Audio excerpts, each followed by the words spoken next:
Philippe Andres Coronel, more commonly known as Immortal Technique, is an urban liberal activist and hip-hop artist. He was born in Peru, but his family emigrated to Harlem, New York 2 years after his birth in 1978. Immortal Technique grew up surrounded by poverty, crime, and rap, eventually making his way up the ranks in the New York underground hip-hop scene.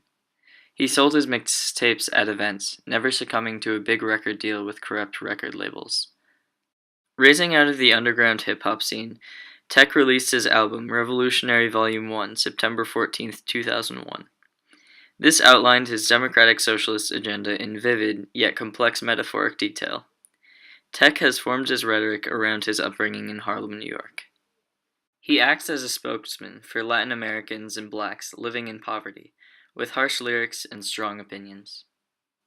The song that I will analyze in this video, Dance with the Devil, is an anecdotal story about gang culture, explained in explicit detail. Tech frankly starts off the song with, I once knew a nigga whose real name was William. His primary concern was making $1 million. As the tone is set, Tech explains the crushing set of circumstances which William, or Billy, was faced with.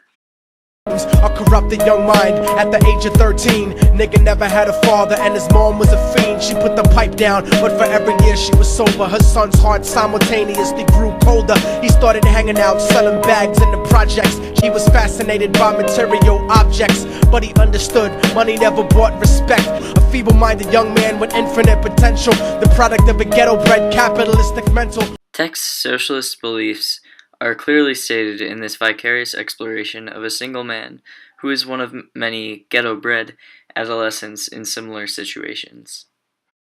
Stepped up to selling mothers and brothers the crack rock, working overtime, making money for the crack spot, hit the jackpot and wanted to move up to cocaine, fulfilling the Scarface fantasy stuck in his brain, tired of the black niggas treating him the same. He wanted to be major like the cutthroats and the thugs. So Billy went up the ranks of cash flow, while his morality descended down a slippery slope. He needed utmost validation from his peers to make any headway in his concrete jungle. The class system of the ghetto is the epitome of materialism. His misguided teenage years are driving him down the wrong path.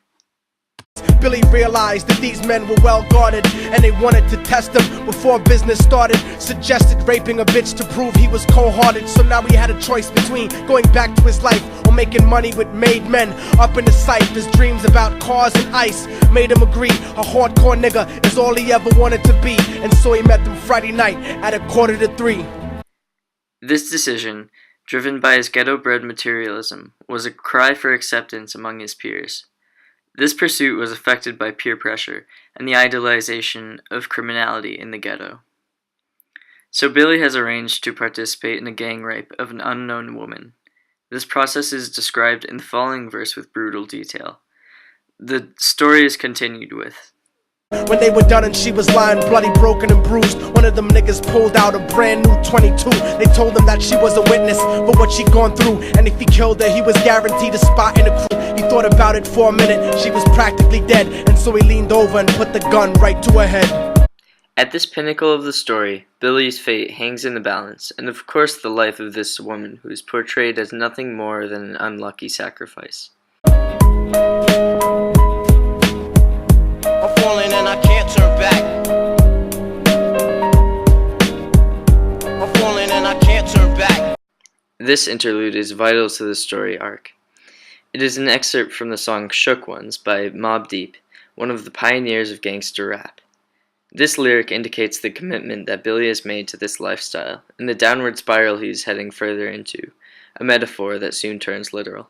And he felt strong standing along with his new brothers, cocked the gat to her head and pulled back the shirt cover. But what he saw made him start to cringe and stutter, cause he was staring into the eyes of his own mother. His whole world stopped, he couldn't even contemplate. His corruption had successfully changed his fate, and he remembered how his mom used to come home late, working hard for nothing, cause now what was he worth?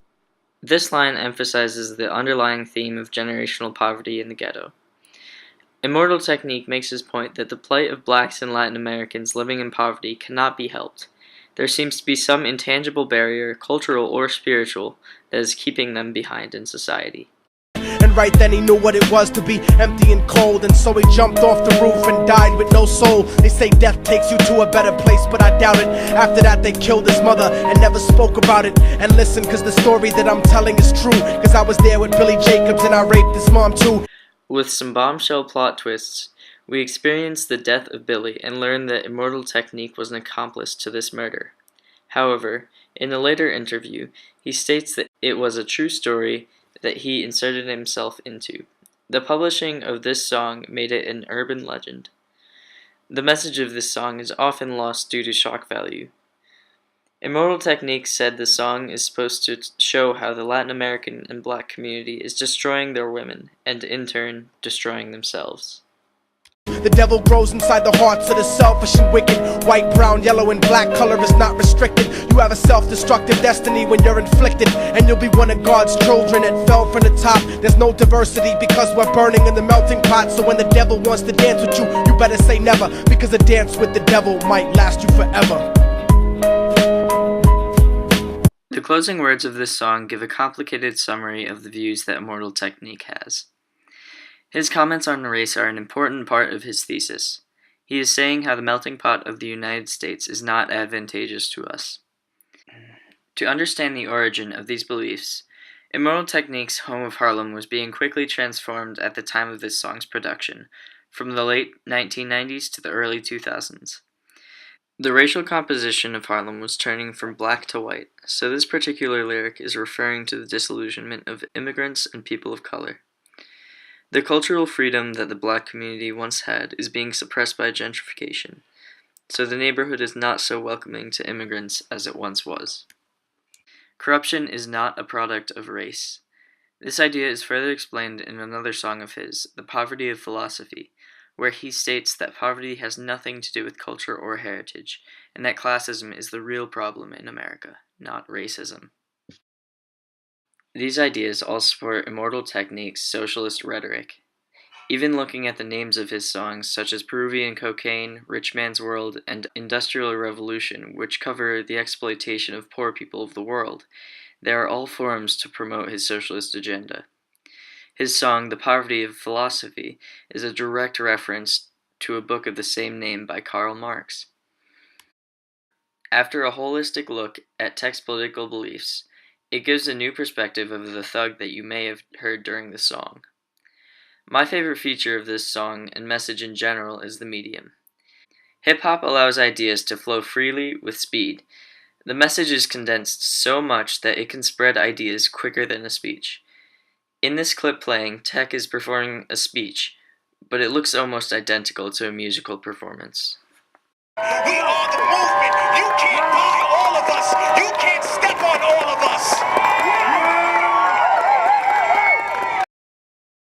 Immortal Technique has gained a significant following, especially from Dance with the Devil, because it has become an urban legend and his most popular song.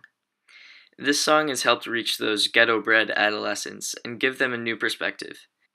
With the success of Revolutionary Volume 1 and subsequent albums, Immortal Technique has spread his message of pure equality to every corner of the globe.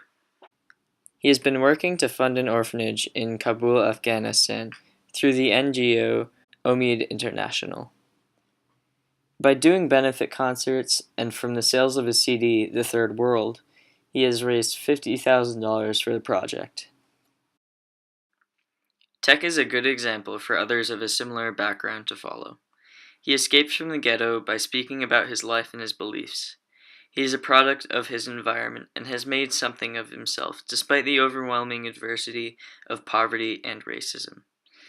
Immortal Technique has used his platform of hip-hop to share his views and peer deeper into politics and humanity as a whole.